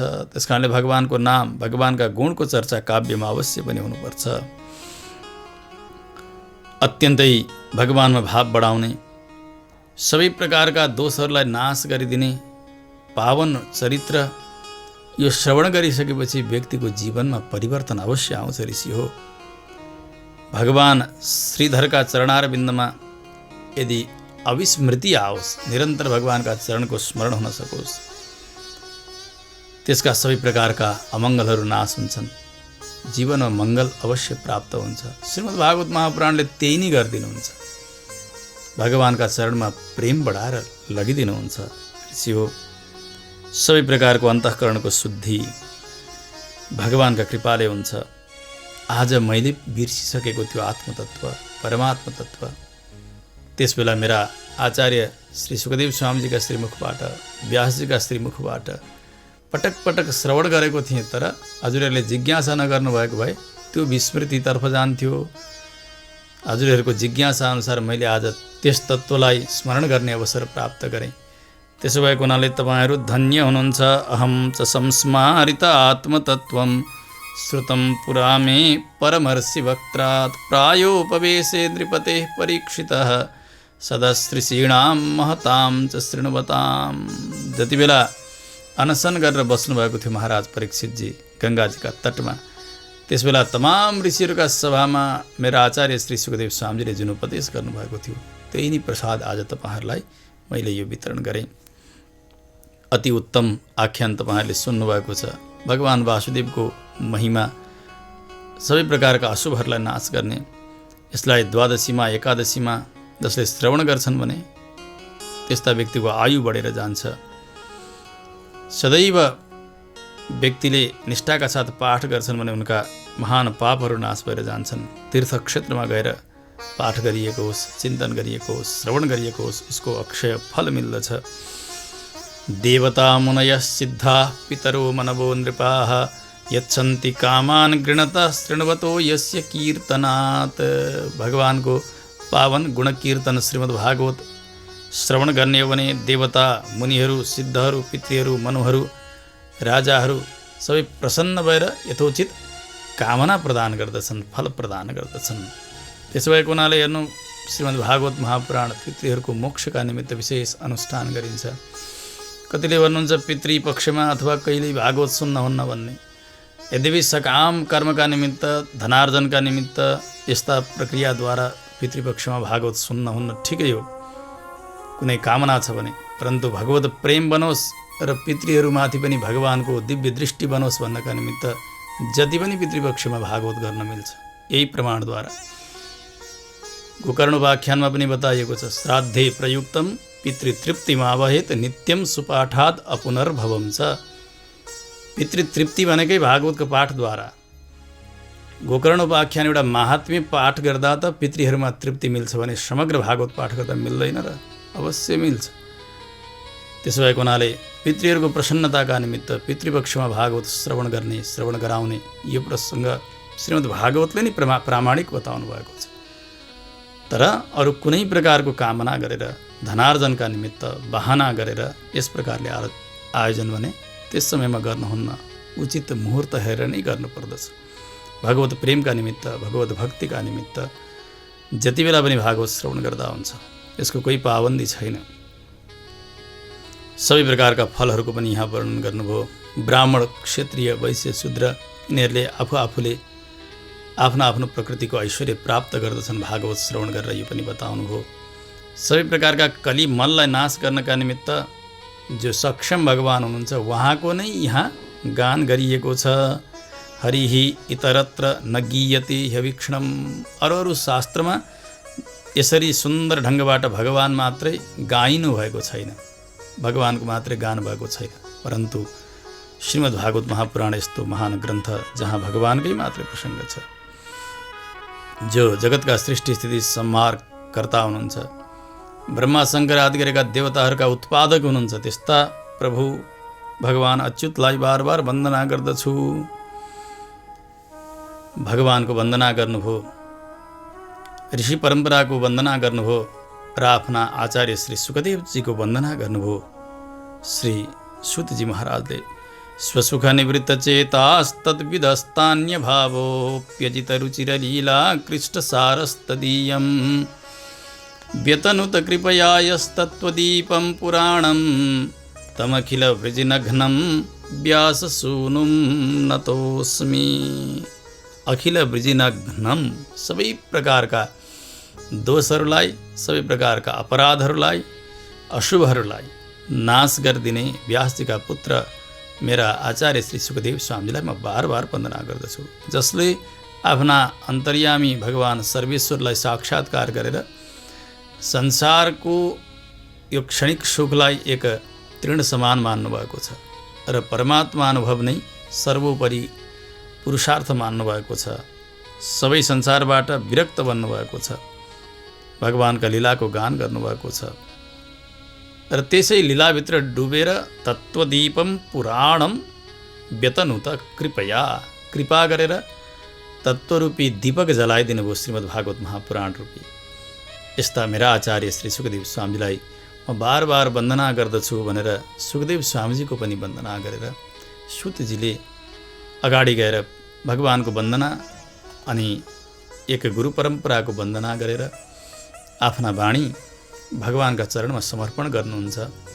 यसै क्रममा 13औं अध्यायमा गएर पुराण र पुराणका श्लोक सङ्ख्याहरूको पनि वर्णन गर्नुभएको छ। यति सुन्दर आख्यान श्रीमद् भागवत महापुराणको सारा संक्षेप हामीले केही समय लगाएर आज श्रवण गरेका छौँ। आज किन यो प्रवचन गरियो भने हामीले करिब 2 महिनाबाट निरन्तर पाठ श्रवण गर्दै आयौँ। नियमित श्रोताहरू पनि धेरै हुनुभयो। तमाम श्रोताहरूले घर घरमा भागवत बजाउनु भएको छ, हेर्नु भएको छ, साथमा मोबाइलका साथमा पाठ गर्नुभएको छ। हामीले के पाठ श्रवण गऱ्यौँ, कहाँ कहाँ के प्रसङ्गहरू आए, यो जान्नलाई हामीले आज यो भागवतको कथासारलाई श्रवण गरेका हौँ। अहिले जति बताइए यी प्रसङ्गहरूलाई विस्तार गरिकन त्यहाँ बताइएको छ संस्कृत भाषामा र मूल पाठ नगरिकन त्यो अनुष्ठान पुरा हुँदैन। भागवत कथा त हामीले बुझ्नका निमित्त सुन्ने हो, तर पितृहरूको मोक्ष अथवा प्राण जाँदै गरेका व्यक्तिले सुन्ने भनेको कथा नभएर उहाँहरूले सुन्ने भनेको पाठ नै हो। विद्यार्थीहरूका लागि पनि पाठ नै हो। घरमा भागवत हुनु भनेको भागवतको मूल पाठ हुनु नै हो। त्यसो भएको हुनाले मूल पाठको एउटा क्रमलाई सम्पन्न गरिएको छ। यसमा विशेष गरिकन अस्ट्रेलिया निवासी 7 परिवारहरू जो महान भक्तहरू हुनुहुन्छ उहाँहरूका अन्तर्यामी भगवानले प्रेरणा गर्नुभयो यो भागवतको अनुष्ठान सम्पन्न गर्ने र हामीद्वारा यो सम्पन्न गराएर विश्वको कल्याणका निमित्त सेवार्थ छोडिदिने यस्तो उहाँहरूको सङ्कल्प रह्यो र यसको संयोजन खास गरी श्रद्धेय आदरणीय गुरुजी डाक्टर रघुनाथ नेपालजी उहाँको निर्देशन र उहाँको संयोजनमा र उहाँका भक्तहरू जो आयोजक 7 परिवार हुनुहुन्छ सबै भक्तहरूलाई जोड्ने काम आदरणीय गुरुजी अस्ट्रेलिया निवासी श्री माधव अधिकारीज्यू उहाँले गर्नुभयो र तमाम हामीले जो स्क्रिनमा देख्छौँ 7 परिवारको नामावली यहाँहरू सबै नै यसमा जोडिनु भएको छ। साथमा उहाँहरूका तमाम शरीर सम्बन्धीहरू आत्म सम्बन्धी भक्तहरू पनि त्यसमा जोडिनु भएको छ र विश्वमा जहाँ कहीँ बसेर पनि यसलाई नित्य निरन्तर श्रवण गर्नुभयो भक्तहरूले र यो कार्य सम्पन्न गर्नका निमित्त प्राविधिक टिमले धेरै ठुलो कार्य गरेको छ।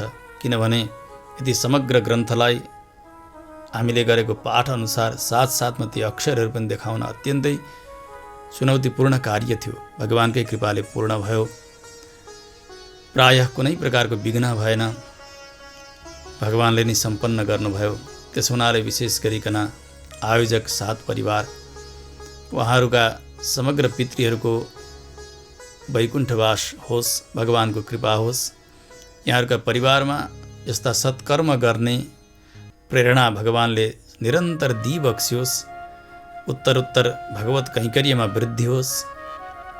ज्ञान, भक्ति, वैराग्य, ऐश्वर्य, आरोग्य सबै प्रकारको कृपा भगवानले यहाँहरूमाथि गरिबक्सियोस् र जति भक्त भागवतहरू प्रत्यक्ष अप्रत्यक्ष यसमा सम्मिलित हुनुभयो यसलाई निरन्तर सुनि नै रहनुहोला। भागवत एकपटक सुनेर सकिन्न, फेरि पुनः प्रारम्भबाट श्रवण गर्दै गर्दै यसको अभ्यास गर्नुहोला।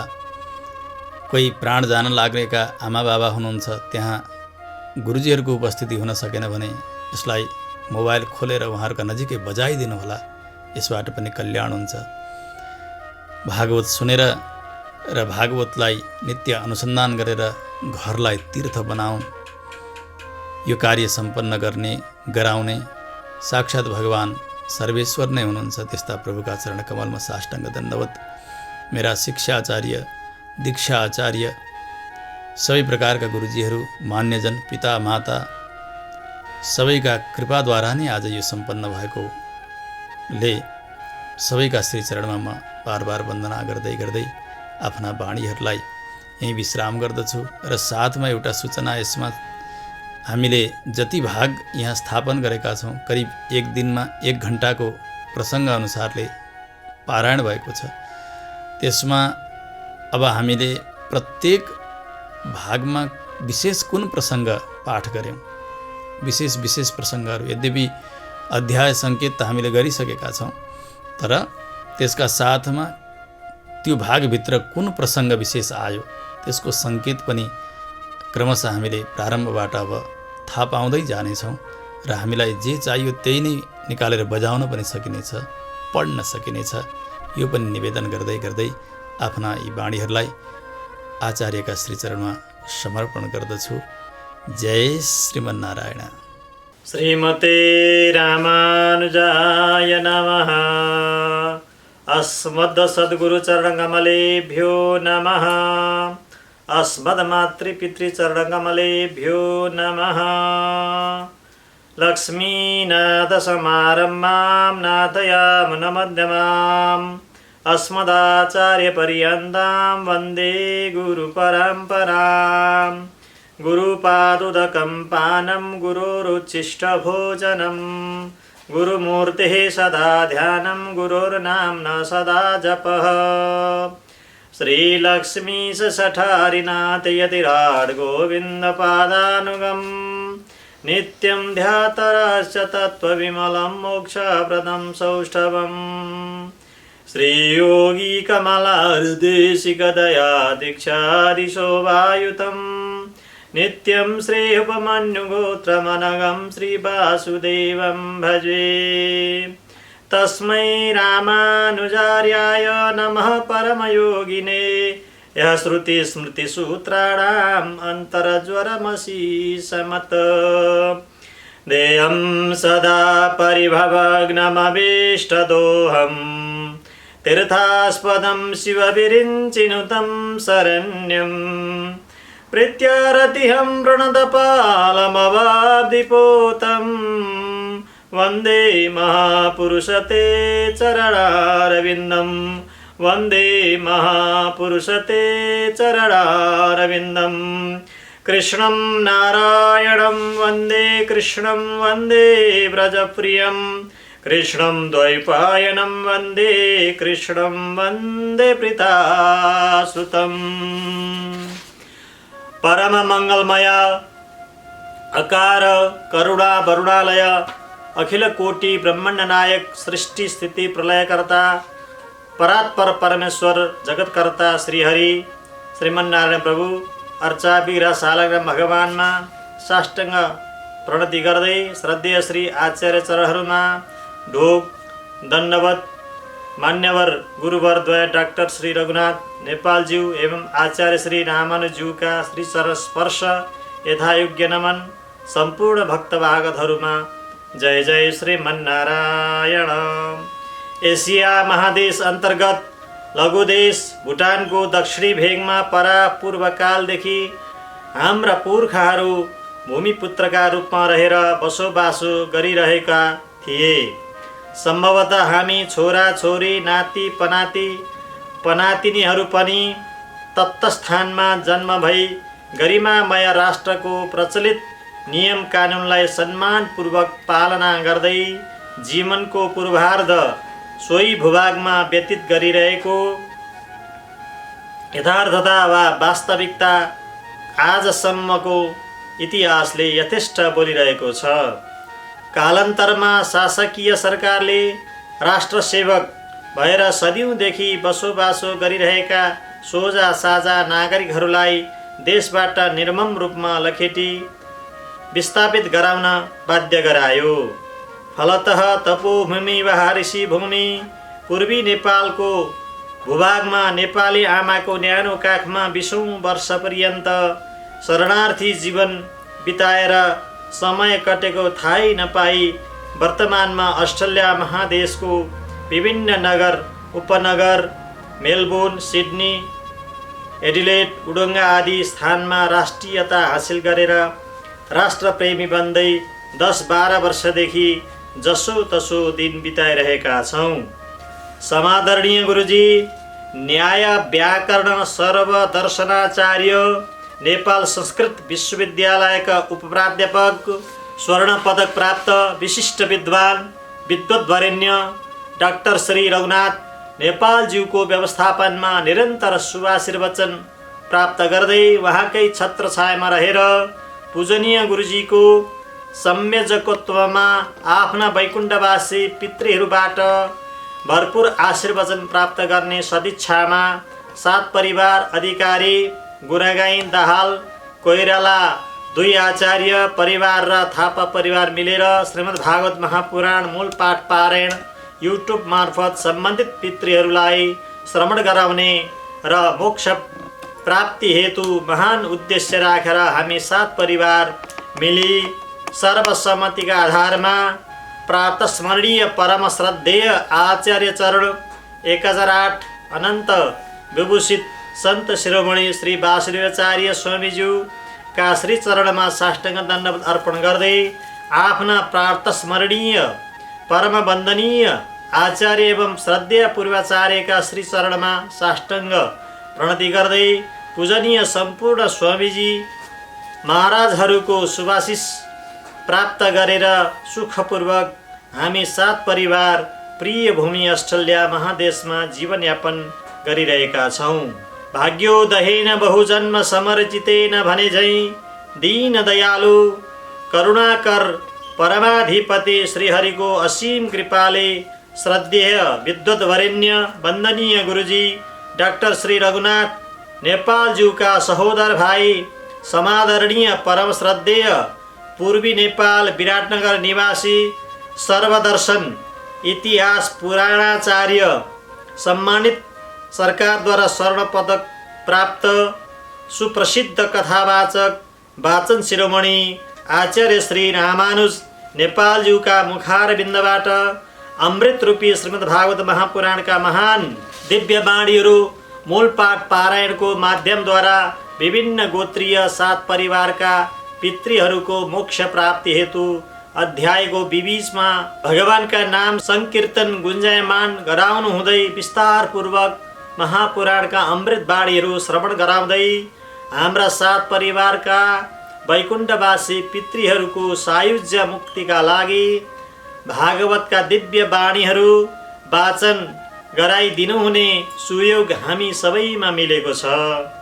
अत्यन्तै मधुरसले युक्त सुशोभित मृदुभाषी मलिन तथा सरस सुमधुर स्वर्गधनी भागवत शिरोमणि परम वन्दनीय आचार्य श्री रामानुज नेपालज्यूको दर्शन अभिलाषी एवं उहाँकै सान्निध्य तथा छत्रछायामा रहिरहने सौभाग्य प्राप्त भइरहेको सुगम समयको फलस्वरूप पूजनीय गुरुजीका दिव्य मुखारविन्दबाट श्रीमद् भागवत महापुराण मूलपाठ पारायणको आनन्द सदा सर्वदा मिलिरहने उदाहरणीय महत्त्वपूर्ण मधुर वाचनलाई हृदयङ्गम गर्दै यो जीव तत्त्वले मोक्ष प्राप्ति गर्ने मनोकांक्षा पूरा हुने विषयमा आत्मविश्वासको नमुना तुल्य गहकिलो सफल पात्र बन्न पाएकोमा हृदयतः सम्माननीय गुरुजी द्वयमा हार्दिक आभार प्रकट गर्दै गुरुवरहरूका श्री चरणमा नमन गर्न चाहन्छु।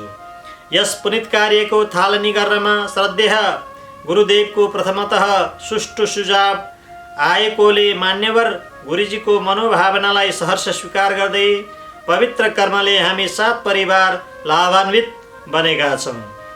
आचार्य श्रीका मुखारविन्दबाट वाचन गरिएका श्रीमद् भागवत महापुराणका दिव्य वाणीहरूले विश्व शान्ति सम्पूर्ण चराचर जगतका प्राणीहरूको कल्याणार्थ एवं रक्षार्थ हामी सात परिवार आयोजक बनेका छौँ।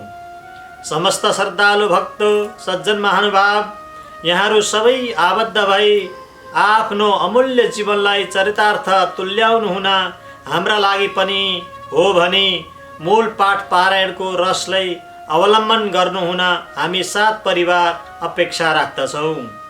आयोजक सात परिवारहरू केवल निमित्त मात्र रहेका छौँ।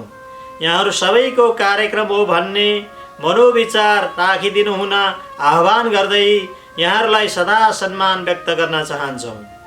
भागवत शिरोमणि सुप्रसिद्ध कथाकार वाचन शिरोमणि आचार्य श्री रामानुज नेपाल गुरुजी वैदिक सनातन धर्मका अनन्य उपासक आध्यात्मिक तथा धार्मिक क्षेत्रका मार्गदर्शक सत सम्प्रदाय एवं श्री सम्प्रदायका धरोहर मधुर वाणीका धनी मृदुभाषी पूजनीय गुरुजी आचार्य श्री रामानुज नेपालज्यू प्रति दुई कौडिन्य काश्यप आत्रेय वत्स मौद्गल्य र धनञ्जय परिवार श्रद्धेय गुरुज्यूमा हार्दिक आभार व्यक्त गर्दै अमूल्य समय प्रदान गरिदिनु भएकोमा यी विभिन्न गोत्रीय सात परिवार कृतज्ञ बनेका छौँ।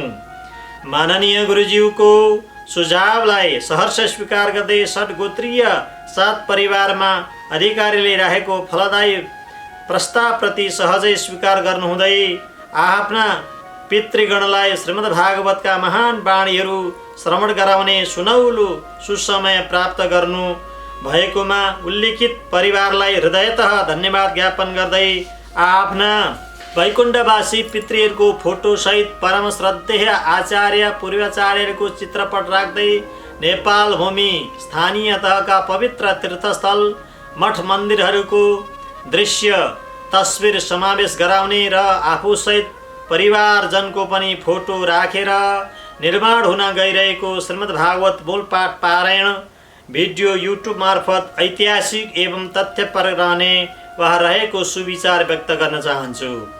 अन्ततोगत्वा सुगम विषय वस्तुका आधारमा प्रस्तुत गरिएको भागवत भिडियो अत्यन्त ज्ञानवर्धक एवं दिवंगत पितृहरूका लागि मोक्ष प्राप्ति हुने भएकोले यस पुनित कार्यको पवित्र कर्ममा मन वचन र कर्मद्वारा लाग्नु हुँदै भक्तिपरक धार्मिक समाज तथा प्रत्येक परिवारमा आत्मज्ञान हर पल सिर्जना हुने दृढ सङ्कल्पका साथ सम्पूर्ण शुभनिर्दक महानुभावहरूमा साधुवाद पूर्वक मङ्गलानां च मङ्गलको कामना अस्तु।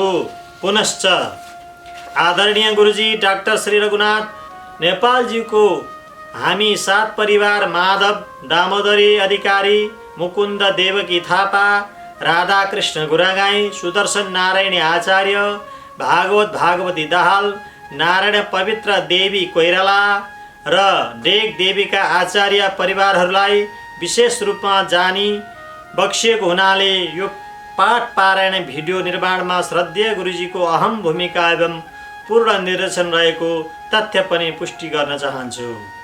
वस्तुतः हामी अस्ट्रेलिया निवासी 7 परिवारका पितृ उद्धारार्थ आफ्नो अमूल्य समयलाई प्रवाह नगरी भिडियो निर्माणार्थ टङ्कण कार्यमा पूर्ण सहयोग पुर्याइदिनु हुने व्याकरणाचार्य श्री लक्ष्मीनारायण संस्कृत गुरुकुल विराटनगरका प्राचार्य आदरणीय श्री देवराज पौडेल प्रति हार्दिक आभार प्रकट गर्दै 7 परिवारका तर्फबाट धन्यवाद ज्ञापन गर्न चाहन्छु।